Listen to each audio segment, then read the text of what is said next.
তো hello guys, আসসালামু আলাইকুম। আপনারা সবাই ভালো আছেন? আজকে আপনাদের জন্য নতুন একটি ব্লগ নিয়ে আসলাম। আমরা দুই বন্ধু এখন যাচ্ছি ঘাস কিনতে। এই যে আমাদের সামনে একটি গরু দেখছেন গাইস যাচ্ছে। এই গরুটার দাম হচ্ছে 1,09,000। এই সাদা গরুটির দাম 65,000। তো গাইস, ঘাসের দোকানে চলে আসলাম। এই মামার থেকে 2 আটি ঘাস নিয়ে নিলাম। 20 টাকা করে নিল এক আটি। তো গাইস, আমরা দুইজন এখন যাচ্ছি আর কথা বলছি।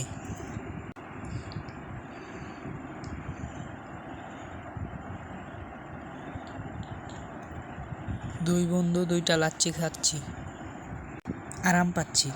তো গাইস, অবশেষে বাড়ির গলির ভিতরে ঢুকে গেলাম।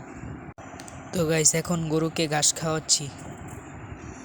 গরুর অনেক ক্ষুধা লেগেছিল, দেখেন গরু কিভাবে খাচ্ছে গাইস। এখন আবার গরুটাকে আমরা ছাদে উঠালাম। দেখেন গরু কিভাবে উঠতে থাকে।